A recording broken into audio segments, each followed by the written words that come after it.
Hey, this is Mohal Joshi from Los Angeles, California. I follow Indian foreign policy and defense with a special focus on Asia. You can follow me on Twitter at Mohal Joshi. Hey, this is Kishor from Bengaluru in India. I am an international relations expert specializing in global security, conflict resolution, and international negotiation. My focus areas include peace building and digital diplomacy. You can find me on Twitter at Veggie Diplomat. Hello and welcome to episode 4 of India Rising Strategic Affairs Conversations with Mohal and Kishor. In today's episode, we will be looking at the hot topic of discussion right now, the 2+2 dialogue between the United States and India. So let's get started right away. A 2+2 dialogue is a meeting between the foreign minister and the defense ministers of two nations to discuss the strategic and security interests, where the goal is to establish a diplomatic yet fruitful conversation between the two countries' respective heads of the defense and external affairs. India has already conducted 2+2 dialogues earlier with Japan and Australia in 2010 and 2017, respectively. India and the US started out with strategic dialogues since 2010, meeting every year at an undersecretary level, except for 2017 when President Trump and Prime Minister Modi met. It was decided then that going forward, the strategic dialogue would be expanded into a 2+2 dialogue. This resulted in the first 2+2 dialogue to be held at New Delhi on the 6th of September. India was represented by Minister for External Affairs Srimati Sushma Swaraj and Defense Minister Srimati Nirmala Sitharaman, and the United States was represented by Secretary of State Mr. Michael Pompeo and Secretary of Defense Mr. James Mattis. After this meeting, India would have had 2+2 dialogues with all the fellow members of the so-called Quad, which is basically a four-nation grouping consisting of India, Australia, Japan, and the United States. So Mohal, the question that everybody keeps asking is that the meeting got delayed a couple of times, and it was said that the US and the India relationship had actually hit a rough patch. Well, most of us understand that this is not a fair assessment. Yeah. But what do you think about it?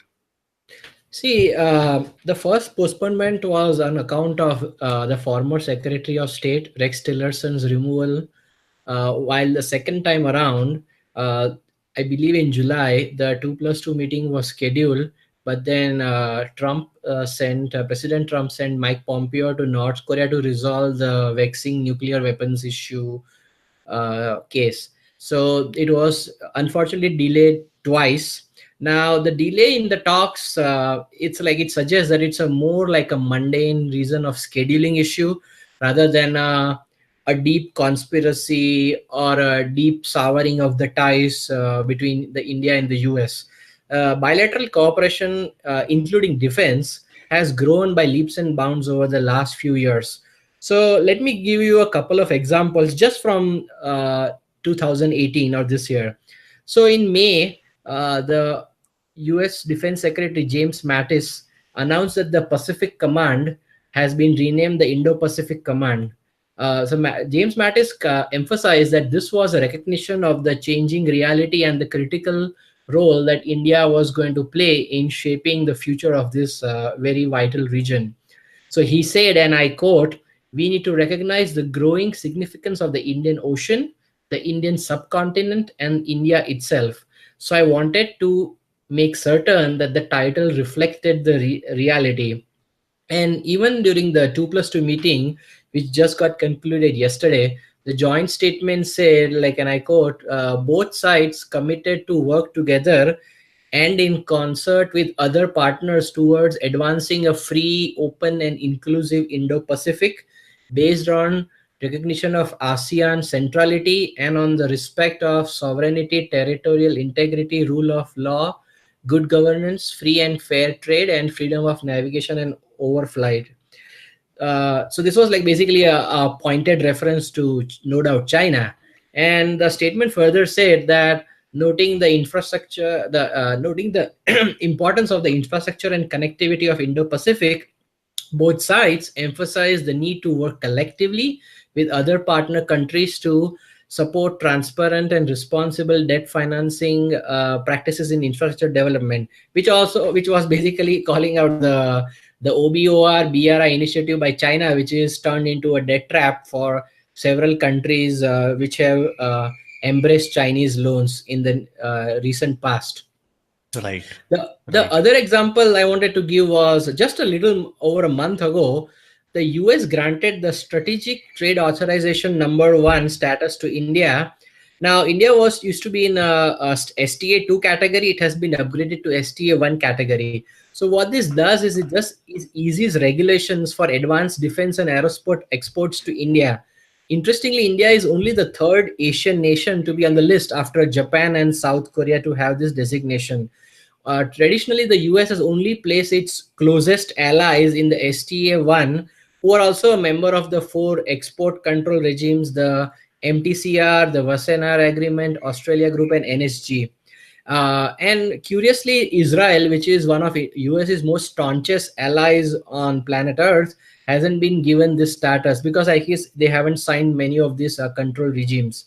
So now, what does STA 1 do for India? Now, as you know, many of these advanced defense technologies, it requires licenses for exporting these technologies outside of US to its closest allies and partners. So what this does is this will reduce the number of licenses and streamline the process, making easier for India to get hardware in the future. So these two are like a very brief set of examples which show that there have been some ups and downs in the relationship, but it's mostly been an upward trajectory. Yep. And also, another interesting point to note is that the second time when the 2+2 got postponed, US ambassador to the United Nations, Nikki Haley, herself flew down to Delhi and met with Prime Minister Narendra Modi to indicate that the dialogue would have to be postponed. So it was not a rude press statement that was given out, but a more personal communication that actually was done at that stage. So yeah, I kind of agree with what you're pointing at, that although there are a few downs here and there, but overall the relationship has been positive all along. So yeah, so talking about the 2+2 dialogue itself and what happened within the meeting, a new agreement called the Comcast was signed in this, and this has garnered a lot of attention. So, Mohal, you want to elaborate a little on this? Yeah, so let me rewind back to a few years. So in the 2016, the US and India signed like the first of three foundational military cooperation agreements. So back then it was called LAMOA, the Logistics Exchange Memorandum of Agreement. What it does basically, it allows partner countries to exchange food, fuel, transportation, ammo, and equipment when in the other countries' territories. Uh, Now, this agreement was on the table being negotiated for quite some time, and the previous UPA government had some internal opposition, so it wasn't signed. It was eventually during the current government under Prime Minister Narendra Modi, which shed these inhibitions that it won't impinge on your strategic autonomy, and went ahead and signed this LAMOA agreement. Now, what COMCASA is basically the second of these foundational agreements. So COMCASA basically stands for Communications Capability and Security Agreement. So now what COMCASA does is like basically it will allow two countries to exchange encrypted information or communication like voice and data. So to date, like US has sold like a lot of these hardwares to India, such as the P8i, the C130, but many times what has happened is that some of these high-end security equipment has been removed because the Comcasa wasn't signed. Now, there were some reservations in India, even as of today, that this will allow the US to spy on India or note where the military platforms of India are at. Now, New Delhi is like seeking a pledge from Washington that it won't misuse the communication system for spying on India, and also won't shut down when they like to, or when they think they don't want to anymore cooperate. They won't arbitrarily shut the system at a random time. So India wanted to some of these assurances to make sure that some India specific assurances were given apparently by US to India. Okay, so how exactly would this Comcast agreement help the Indian Armed Forces then? So basically, Comcasa will help in exchange of information, like what traditionally in the military jargon it's called C4ISR. So C4ISR stands for command, control, communications, computers, intelligence, surveillance, and reconnaissance. So basically, data from a foreign country can be shared with another country through secure encrypted channels. Now, as I mentioned earlier, the C130 and P8I, which are already sold to India, now we'll be able to fully exploit their potential. So back in 2012, for example, the P8 maritime anti-submarine warfare and maritime surveillance planes, they had certain hardware removed from them because Comcasa wasn't signed. Now we will be able to use these systems to exchange information between the US and India. Now, another thing, as you know, that the Chinese Navy, the PLAN, was not present in the Indian Ocean before 2008, and steadily over the years, their presence in the Indian Ocean has increased significantly. So there is a challenge of maintaining what we call as a MDA, maritime domain awareness, in the IOR to make sure which Chinese ships are coming and going. Now IOR is a vast region, and we would be, as you know, we would be short on some kind of resources to monitor each and every movement. The Indian Navy does claim that they have a good idea of when these enter and exit into the Indian Ocean region. So now what will happen is, let's say the Comcast assign, whenever a US warship, aircraft, or any kind of surveillance equipment detects a Chinese surface ship or submarine entering or exiting the Indian Ocean region, this information can be shared in real time with India uh, if some certain arrangements are made. So let me quote you an example how this is useful. So as you know, last year we had the now famous or infamous, whatever you call it, the Doklam standoff with China on the Indo-Bhutan China tri-junction.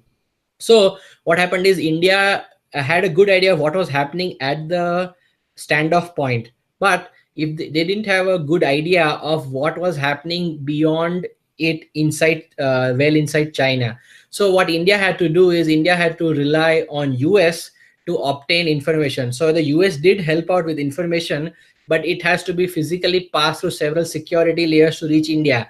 So this sort of exchange, which took quite some time, now can technically be possible on a real-time basis. So you would have very accurate information by leveraging the US resources, be it on land, air, and sea, to exchange real-time information uh, on a basis. Also, I mean, many times you might see those fancy heads-up display or a radar display on a certain airplane. Now imagine if that, whatever the US see, if Indian can also see the same thing in a terms or in times of conflict, it would help us a lot by knowing where the adversary is. So the two sides have signed this agreement. There is a third one which should happen soon. I mean, it's called BECA, the Basic Exchange and Cooperation Agreement, which would enable to share the advanced satellite data for navigation and missile targeting with India. Interesting. Okay, so moving away from Comcast, we've discussed enough of it. So there was quite a bit of talk about CATSA, wherein it was basically a law passed within the US CATSA standing for Countering America's Adversaries Through Sanctions Act, wherein they try to penalize any country which tries to indulge in trade with countries like Russia. So Hmm. basically, New Delhi wants to purchase the S-400 surface-to-air missiles from Russia to bolster its air defense. And US obviously does not want New Delhi to go ahead with this kind of a purchase. So New Delhi, on its part, though, wants to remind the US that any act of imposing sanctions on India would actually be fundamentally unfair, and since there is a real constraint on the part of India to maintain diverse international partnerships. So basically, India wants the US to provide some kind of a waiver wherein India would not be penalized for going ahead with the purchase. Hmm. So even Nirmala Sitharaman claimed yesterday, saying that CATSA was not a act of the United Nations, act passed in the United Nations, but rather was an act passed within the United States. And and also that the S-400 deal has been happening for quite a few years and not just in the past week or month. So yeah, that's where CATSA comes into picture, and there were talks about how the whole India-US ties might be jeopardized because of this one single deal. But Mohal, any inputs from your end on Yeah. what went So ahead? see, CATSA, which is the Countering America's Adversaries Through Sanctions Act, was basically a law passed by the US Congress to penalize Russia for interfering in the 2016 presidential election in US. Now, many people in Congress have worked diligently to grant India a waiver. So Congress is okay with the waiver. However, it requires a presidential approval. Many on the hill in the US Congress, which and with bipartisan support, they see India as a partner, and they understand that we need to give a waiver to India. But as you know, Trump, with all his uh, trade imbalance issues with India, whether he will sign the ultimate waiver or not needs to be seen. I mean, there is even, I believe, was it Mike Pompeo, like, who said that S-400, there is no resolution on granting an exception to it, correct? Mm, yeah, yeah, that's correct. Yeah. So basically, it's up to Trump to whether to do it. So the general feeling I get from here in the US is that uh, we will India should get an exemption, but the question is for future purchases. Let's say if you want to get another, there have been talks within India to get the Kamarao 226 helicopters, the leasing as additional nuclear submarine. Now, will all those be sanctioned? Now, on the, as I said, on the Capitol Hill, there's bipartisan support for India because they see like India's strategic partner. But will they be willing to let India go in the future? Now, S-400, now other aspect is the US defense industry. So Trump has been like touting, like, I want to create jobs for them. So what he offered was that in the Trump administration, they have offered the THAAD system, which is their a sort of equivalent system, which is the terminal high altitude area defense. But I don't want to get too much in the details, but the THAAD is like more for ballistic missile defense, and we already have the Akash and Prithvi air defense systems as our part of our ballistic missile shield. But the what we are looking from the S-100 is like one of the premier systems out there. It has a long range of 400 kilometers, and it's an ideal weapon to destroy, like, let's say, Pakistani or Chinese air assets, even when the systems are physically located within India.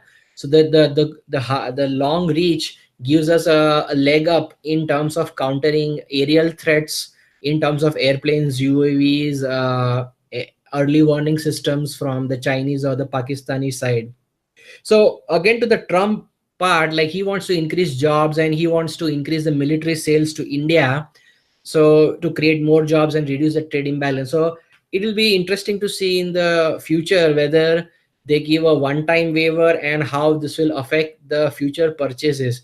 Now some have mentioned that India should drop uh, the S-400 purchase to keep US in good humor, but I believe, I mean, as we've been doing from such a from independence, like we need to maintain our strategic autonomy and not let our partners dictate what we need to buy and from whom to buy, because we need to just evaluate if the system makes sense. Then we need to go ahead and buy it. So I think, as Jeff Smith uh, had mentioned, like that, like it took a long time to get over the sanctions which post the nuclear test in 98, and the relationship took quite a few to recover. Now if you call on one hand India as a strategic partner and impose sanctions on them again, it will set back the relationship again, which we don't want, because we both have a common challenge, which is China, and both of them require good cooperation to combat the Chinese challenge. Agree, agree. Yeah, okay. So, apart from Comcast and CATHER, there were a few other points that were covered in the joint statement issued at the end of the meeting. And let me quickly go through some of the major points that were mentioned there. First and foremost, the one that was most interesting for many of us was US and India planning to hold the first joint services, joint military exercises of the tri services, including the Yeah. Air Force, Navy, and the Army, to Hmm. be held at Visakhapatnam in 2019. Yeah, I India mean, currently has this kind of a exercise, tri services military exercise only with Russia for the time being. So India would now be doing it with the US also beginning 2019 in Visakhapatnam. yeah, I mean, we have been having the Malabar exercises, I believe, since the early 90s. I mean, they were suspended when we had the nuclear sanctions, but then they Yeah. again resumed. So this is significant that now it's the tri-services exercise and not just the joint the single branch naval exercises. Right, right. And also another point that was mentioned was that to consolidate maritime cooperation in the Western Indian Ocean, both India and the US decided to start exchanges between the Naval Forces Central, the US Naval Forces Central Command and the Indian Navy.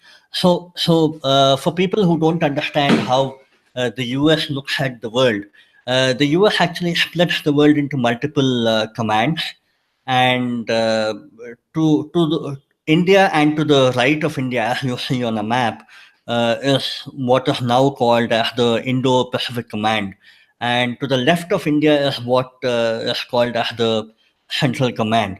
This kind of does not gel well with the Indian perspective, because Prime Minister Narendra Modi, in the keynote address in Shangri-La Dialogue a couple of months ago, clearly indicated that Indian Ocean and India's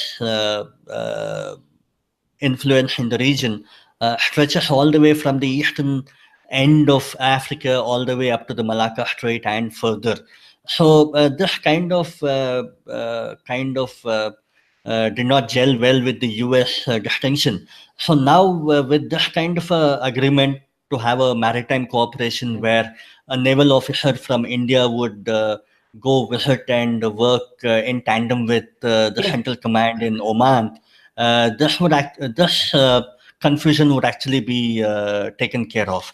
So Yeah, I now, mean, earlier yeah. this year, Just another point, Mohal. So India would now be interacting closely with the US when it comes to the Indo-Pacific Command, and also to the left, India would also be interacting with the US when it comes to the Central Command. Mohal?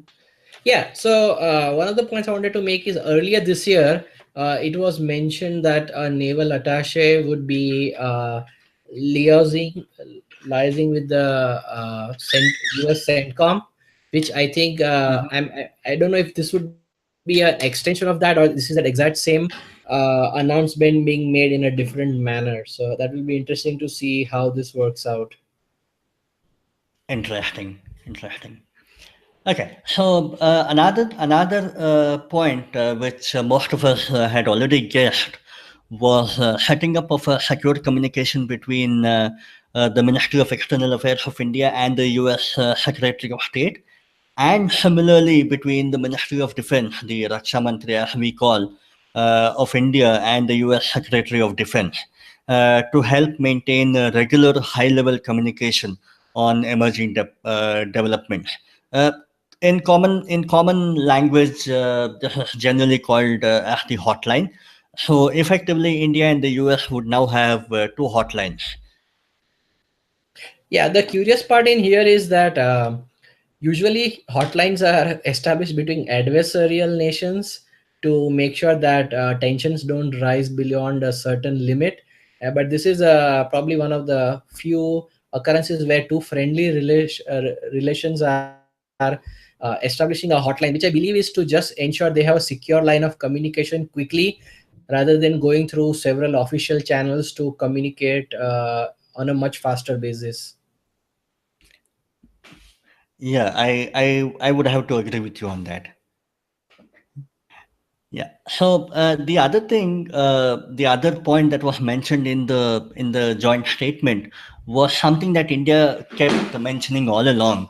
So what happened? What happened sometime last year was that there was an announcement of a bilateral dialogue on designation of terrorists.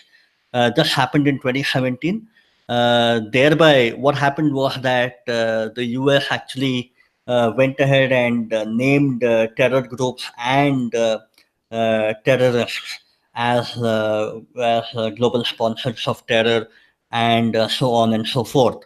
So the Indian ministers actually welcomed this kind of a move, and Indian ministers also convinced both the secretaries that the D company, the Dawood betting syndicate that is active in Pakistan under the protection of the ISI, the Lashkar-e-Taiba led by Hafiz Syed, and all the other multiple terror groups.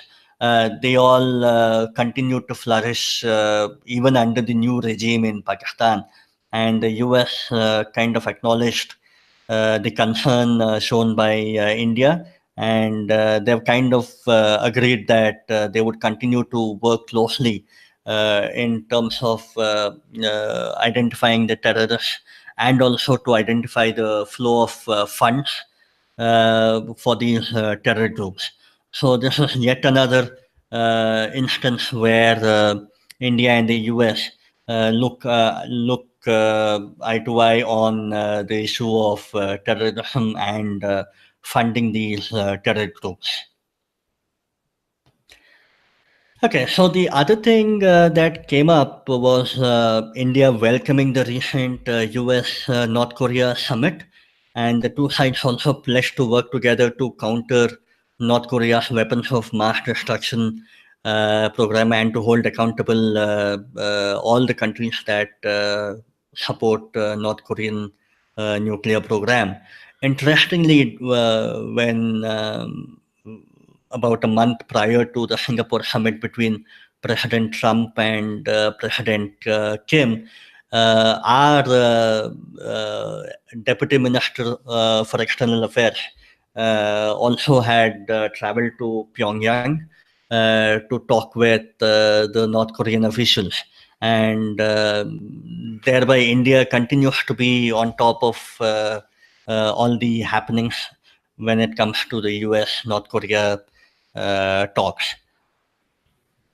Now, the other thing that Mohal, you already spoke about was how India had now gained access to the Australia group, the Wassenaar arrangement, and the missile technology control regime. Now, all these are various groups which kind of elaborate on the kind of access that different countries have to Mhm. nuclear material and Yeah, it's for peaceful nuclear. purposes. Yeah, it's nuclear, chemical, and biological. So these are basically export control regimes. Exactly. And I believed we have complete the four. I mean, we got a membership to three of them, and from NSG, I know like China is not allowing India to become a full member, but we have gotten a waiver which is as good as a not a full membership, but basically like a pseudo membership, I can say, you know. So this will have good benefits because that opened the door for STA one, and also has many ancillary benefits. For example, like you know the BrahMos had launched cruise missile, so the MTCR for it dictated that the range has to be whenever you export to a country which is not under MTCR, it has to be below 300 kilometers. So the BrahMos missile, which was developed jointly with Russia, used to be 290 kilometers. Now, since we are a part of the MTCR, we are developing a range of like I believe like somewhere in like the 700 or 800 kilometers. So there are other ancillary benefits of joining all these export control regimes. And we are exporting BrahMos to Vietnam, if I'm not wrong. That's in the discussion, but I guess the objection from China is holding it back. Even Mhm. like Russia has made an offer, but there is no clarity. I mean, apparently it was offered and then taken back. So, I mean, it's still under discussion. I would say like there's no clear clarity on it, on exporting to Vietnam, because you know like China is going to raise huge red flags to such a sale. Okay. But it can Okay. be done in the So future for sure. yeah, that's true. Yeah. Okay. So moving on, the yet another point that was mentioned in the joint statement was how both sides looked forward to full implementation of the civil nuclear energy partnership and collaboration between Nuclear Power Corporation of India Limited, the NPCIL, and Westinghouse Electric Company in the US for the establishment of six nuclear power plants right here in India.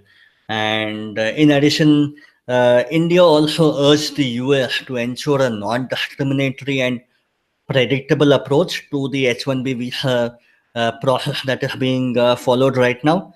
So, ever since the Trump administration took office, there have been discordant noises coming out from Washington D.C. Claiming that the H-1B visa regime would be tampered. So, India, rightfully so, was concerned regarding this, and looks like India has actually conveyed its concerns to the two secretaries. Now, in addition to all the points mentioned, India also emphasized that India and the US have a convergent view on the Indo-Pacific, where Mohal, as you already pointed out, both these countries look at the Indo-Pacific as a region, as a free, open, and inclusive concept, with ASEAN centrality at the core and defined by a common rules-based order.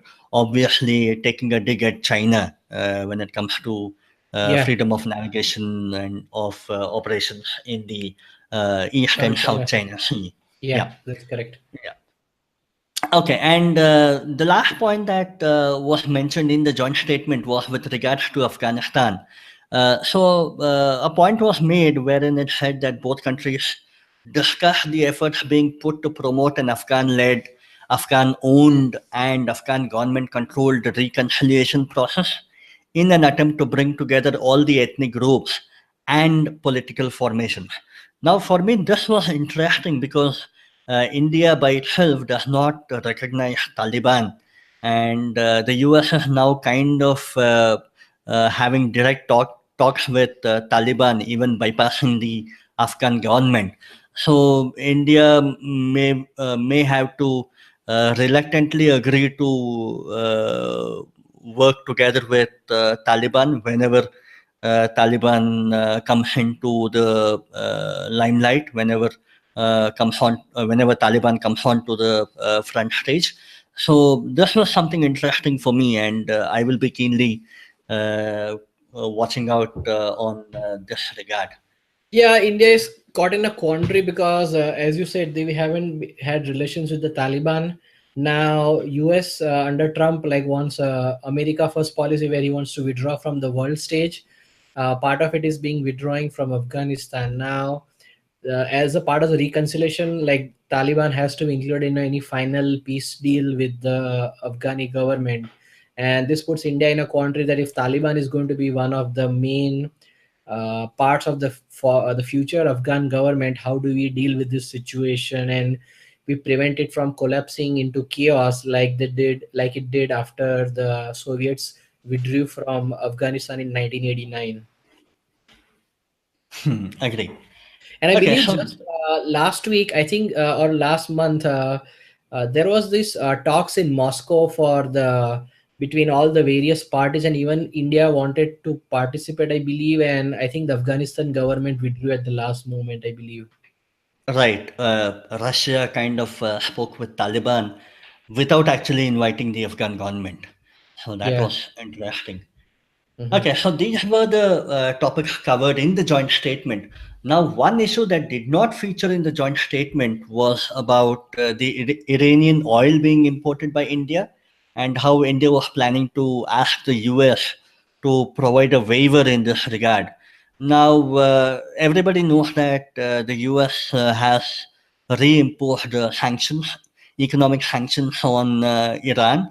And as part of this, the US plans to indicate that all the countries which are buying oil from Iran will have to completely stop by the 4th of November, by when oil related economic sanctions would come into effect.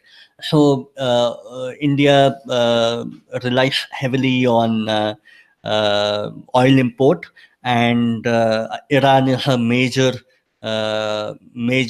export country when it comes to oil for India. So, in the US obviously wanted India to stop buying oil from Iran. Now, in India, on its part, indicated that India relies heavily on the Iranian crude oil, and that any attempt to change the seller to a different country would imply that the crude oil itself would change, which would then imply that we will have to reconfigure all the crude oil refineries that we have in our country, which in itself is not a simple process, and therefore India wanted Washington to kind of understand the intricacies involved, and hoped that Washington would kind of see through the situation and possibly provide a waiver in that regard. So that was one thing that was not mentioned in the joint statement, Yeah, I mean, but and also for the listeners, I wanted to mention that we did discuss the impact of the Iranian sanctions on the Indian purchase of oil in episode one of our podcast. So if you haven't listened to it, please go and check out our episode one, which was released on August 15th of this year. right. So yeah, so from when our then Prime Minister Atal Bihari Vajpayee described India and the US as natural allies, to when the then US President Barack Obama defined the Indo US relationship as one of the defining partnerships of the 21st century, to having the very first 2+2 dialogue, the Indo US relationship has been growing by leaps and bounds despite the trust deficit prevalent since the Cold War days and other strategic factors like India maintaining an equal distance between the US and the Soviet Union. Now, despite all this, we indeed have come a long way. The 2+2 dialogue will now be an annual affair, as has been announced yesterday, and the next meeting will be held in Washington, D.C. in 2019. Yeah, I mean, many commentators have missed the woods for the trees in this strategic relationship between the India and US. So they kept to pointing at like many irritants in the relationship, such as Katsa, oil imports from Iran, and trade imbalance. But what they fail to see is that the overall trajectory of these ties has been on an upward rise for the past few years, and also not only in India within certain circles, but also there is bipartisan support in Capitol Hill in Congress for the closing relationship with India and US, and they see that this is a strategic relationship which needs to be further deepened to combat the challenge of ascendant China. And also in India, I mean, there are few legacy inhibitions of aligning too closely with the US, but slowly we have shown that even while maintaining strategic autonomy, we have been able to sort of drift towards US and deepen our relationship to uh, take on the challenge of the Chinese hegemony in the region. Yeah, agree. Okay, so moving on to the last segment of our show where we recommend something we found interesting to the listeners. So, Mohal, what is your recommendation for the day? So this week I will recommend an article written by on First Post by their editor Srimoy Talutkar, which describes in great detail the 2+2 dialogue and the outcomes of this meeting that was just held recently. Kishore, what's your recommendation for this week? Okay. Okay. My recommendation actually would be the press statement itself of the 2+2 dialogue, and this press statement is actually available in the Ministry of External Affairs website. So that would be my recommendation. I would encourage our listeners to actually go ahead and read it. So that concludes today's episode on the 2+2 dialogue between the defense and foreign ministers of India and the United States. We hope you have got a detailed deep dive on the current state of the Indo-US relationship in the strategic and defense realms. If you have any comments or suggestions, do let us know. To continue hearing about such interesting topics, do subscribe to our channel India Rising and also tap on the bell icon to be notified whenever a new episode becomes available. Until the next episode, this is Mohal and Kishor signing off.